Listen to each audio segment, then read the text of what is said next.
এখন মূলত যে কথাটি বলবো যে আমরা যখন নামাজ পড়তে যাই তখন দেখা যায় আমাদের অনেক কিছুতে পাপ হয়ে যায় না বোঝার কারণে। সেটা কেমন? যেমন আল্লাহ কি বলেছে, আমি আল্লাহ ব্যতীত এই সেজদা কেউ পাবে না। আমি আল্লাহ ব্যতীত কেউ ইবাদত পাইবার যোগ্য নয়, একমাত্র ইবাদত পাইবার যোগ্য আমি আল্লাহ। তাহলে আল্লাহ সেজদা প্রাপ্ত, এবং আল্লাহ কি বলেছে, আমি ব্যতীত আর কোনো মাবুদ নেই, আমি এক, আমি আল্লাহর কোনো দ্বিতীয় নেই। তাহলে দ্বিতীয় যদি না থাকে তাহলে কি বলা হয়েছে, নামাজ এমনভাবে পড়ো যেন সামনে তোমার আল্লাহ আছে। তাহলে আমি যে কথাটি মূলত বলবো যে যদি নামাজে দাঁড়িয়ে অন্য কিছু বলি, অন্য কারো কথা মনে করি বা অন্য কারো নাম মুখে বলি, তাহলে কি হবে, শিরকি হবে। কারণ এক আল্লাহ বলে আমরা আল্লাহু আকবার, আল্লাহর কাছে সিলেন্ডার করেছি, আমার আল্লাহ এক, এক আল্লাহর ইবাদত করতেছি, এক আল্লাহর পাইরবি করতেছি। তখন দেখা যায় যখন আমরা সিলেন্ডার করলাম আল্লাহু আকবার, নিজের হাতে যখন নিচে হ্যান্ডকাপ দিয়ে দিলাম, তখন দাঁড়িয়ে ভাবছি যে আমার মাওলা, আমার আল্লাহ আমার সামনে দাঁড়িয়ে, আমার এক আল্লাহ আমার সামনে দাঁড়িয়ে। তখন কি হলো, তখন বলতেছি আরো একটি কথা বলি। সেই কথাটি হলো যে নামাজে দাঁড়িয়ে আল্লাহ ব্যতীত কাউকে স্মরণ করা যাবে না, নামাজে দাঁড়িয়ে আল্লাহ ব্যতীত অন্য কারো নাম মুখে বলা যাবে না, অন্য কাউকে ভাবাও যাবে না। যদি করি তাহলে শিরকি হবে। অন্য গুনার মাপ আছে কিন্তু শিরকি গুনার মাপ নাই। হে জগতবাসী, যেমন আমরা পড়তেছি, যেমন কুল হুয়াল্লাহু আহাদ আল্লাহুস সামাদ লাম ইয়ালিদ ওয়ালাম ইউলাদ ওয়ালাম ইয়াকুল্লাহু কুফুয়ান আহাদ, অর্থাৎ আল্লাহ এক, আল্লাহ দ্বিতীয় নেই, আল্লাহ স্বয়ংসম্পূর্ণ। এবং বলতেছি আল্লাহ জন্ম নেন না, আল্লাহ জন্ম দেন না। এখানে শুধু আল্লাহর কথা আসতেছে। ঠিক আছে, নামাজের জন্য এই সূরাটি একেবারেই প্রযোজ্য, আরও সকল সূরার মধ্যে অনেক সূরাই প্রযোজ্য। কিন্তু যখন আমরা নামাজে দাঁড়িয়ে বলি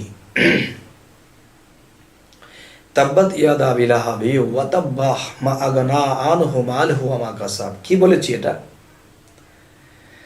ধ্বংস হোক আবু লাহাব, ধ্বংস হোক আবু লাহাবের দুই হস্ত, ধ্বংস হোক আবু লাহাবের ধন সম্পদ। এই যে কথাগুলো বলেছি, তাহলে তিনি 1400 বছর, 1450 বছর আগে আবু লাহাব ধ্বংস হয়ে গেছে। তাহলে নামাজে দাঁড়িয়ে আমরা কাকে ধ্বংস করতেছি?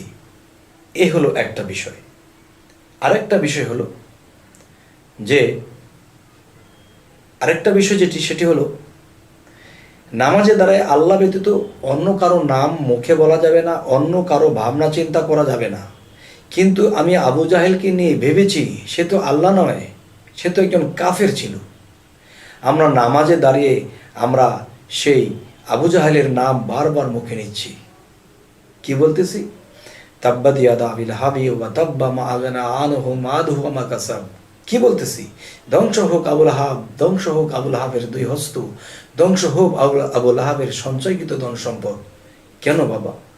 নামাজে দাঁড়াইয়া আল্লাহ ব্যতীত কারো নাম মুখে নেওয়া যাবে না, আল্লাহ ব্যতীত কাউকে ভাবা যাবে না, এগুলো কি বললাম? তাহলে আমি নামাজের মধ্যেই তো শিরকি কামাইলাম। তাহলে আল্লাহ কি বলেছে যে আমার সাথে যদি অন্য কাউকে নামাজে দাঁড়িয়ে আমার সাথে কাউকে শিরক করে, তাহলে অন্য গুনার মাপ থাকলেও কিন্তু শিরকি গুনার মাপ নেই। কেন? এটা কি করতেছি? তাহলে কি আমরা নামাজে সূরা পাঠ করব না? অবশ্যই করব। যে নামাজের মধ্যে, যেই সূরার মধ্যে কাফেরের নাম আছে,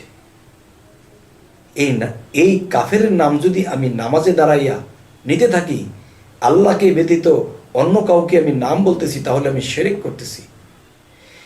এই জন্যই বলেছি যে যারা না বুঝিয়া আল্লাহর নামাজ পড়তেছে তাদের সাথে কেন মেরাজ হয় না জানেন? যেমন একটি বালতির মধ্যে আমরা দুধ রাখতেছি, দুধের একটা পাইপ ফিট করেছি, আরও একটি পাইপ ফিট করেছি সেই গাভীর চনা, একটা দিয়ে চনা আসতেছে, একটি দিয়ে দুধ আসতেছে। এখন এক ফোঁটা পড়লেই তো দুধ নষ্ট হয়ে যায়। এখানে দুইটা পাইপ ফিট করেছি, এই মুখে এবং একই স্থানে নামাজে দাঁড়িয়ে আমি কাফেরের নাম নিচ্ছি, আবার আল্লাহর নাম নিচ্ছি। একটা দিয়ে আমি প্রস্রাবের লাইন করে দিয়েছি বালতিতে, আরেকটি দিয়ে আমি দুধের লাইন করে দিয়েছি, দুটো মিলে নষ্ট, শেষ হয়ে গেল নামাজের কষ্ট। কিন্তু আমি যা বলতেছি দয়া করে বুঝে নেবেন স্পষ্ট। আর এই কথাগুলো যদি কেউ বেঁচে চলে, তিনি এই পৃথিবীতেই হবে শ্রেষ্ঠ। হে জগতবাসী, তো আজকের এই কথাগুলো আপনাদের যদি খারাপ লাগে তবে আমাকে জানাবেন, আমি আরেকটু বুঝিয়ে বলার চেষ্টা করব। যে এই পৃথিবীতে মানুষ নামাজ পড়তেছে, মেরাজ কেন হয় না? যেখানে দাঁড়িয়ে আমি আল্লাহর নাম নেই, সেখানে দাঁড়িয়ে আমি কাফেরের নাম নিচ্ছি কেন? কাফেরের নাম নেব আমি নামাজের বাহিরে, মানুষকে বোঝাবো কাফের, শয়তান, নবীকে কষ্ট দিয়েছে, আল্লাহকে মানেনি, তারা ধর্মগ্রহণ করেনি, তারা কোরআনকে মানেনি, এটা নামাজের বাহিরে আমি বলবো। কিন্তু নামাজে দাঁড়িয়ে আল্লাহ ব্যতীত কারো নাম বলা যাবে না। বিশেষ করে আজকের এই আলোচনায় যা কিছু বোঝানো হলো, সেটি কি বোঝানো হলো? যে অন্ততপক্ষে নামাজে দাঁড়িয়ে আমরা অন্য ছোরাগুলো বেছে পড়ব, কিন্তু এই তাব্বাতিয়াদা আমরা পড়ব না। কিন্তু এই কথাগুলো বলে মানুষকে বোঝাতে পারবো, কিন্তু নামাজে আমি পড়ব না। যদি আপনাদের ভালো লাগে পড়ুন, আমি বাবা এই সূরাটা বাদ দিয়ে পড়ি। হে জগতবাসী, যদি আমার এই কথাগুলো খারাপ লাগে তাহলে আমাকে জানাবেন এবং আমি আরও বুঝিয়ে বলবো, কিন্তু মনে মনে আমার প্রতি ক্ষিপ্ততা হবেন না। কিন্তু এই কথাগুলো শ্রেষ্ঠ এবং এই কথাগুলো স্পষ্ট এবং এই কথাগুলো কোনো ময়লা থাকবে না যদি কেউ এই কথাগুলো মেনে চলে এবং নামাজে আল্লাহ অন্য অন্য ছোরাগুলো যখন কোরআনে নাজিল করেছেন অন্য অন্য ছোরা দিয়ে পড়বেন, কিন্তু এই ছোরাটি নামাজে আমি পড়ি না।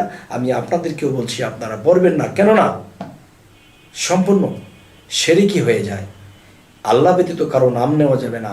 সে জায়গায় এই সূরার মধ্যে আল্লাহ ব্যতীত শুধু কাফেরকে নিয়ে ব্যস্ত থাকতে হয়। ধ্বংস হোক আবুল আহাব, ধ্বংস হোক আবুল আহাবের দুই হস্ত, ধ্বংস হোক আবুল আহাবের সঞ্চয়কৃত ধন সম্পদ। কি এসব? আল্লাহকে হাজির নাজির করে আমি কাফেরকে ধ্বংস করতেছি, যিনি 1400 বছর আগে ধ্বংস হয়ে গিয়েছিল, এখন কাকে ধ্বংস করতেছি এই নামাজে দাঁড়িয়ে? ঠিক আছে, আবু জাহেলের মতো কত খারাপ লোক আছে, এদের তো ধ্বংসের দরকার। নামাজের বাইরে অন্যভাবে বলবো, অন্যভাবে মানুষকে বোঝাবো, ওয়াজ করে বলবো, কিন্তু এই সূরাটি আমি পড়ি না, আপনাদেরকেও নিষেধ করলাম। হে জগতবাসী, আমাদের এই চ্যানেলের কথাগুলো যদি আপনাদের ভালো লাগে অবশ্যই সাবস্ক্রাইব করুন, আমাদের বাকি ভিডিওগুলো আপনাদের সামনে উপস্থিত হবে। তো আজ এই কথাগুলো বলে রাখছি, সকলেই ভালো থাকবেন। আল্লাহ হাফেজ।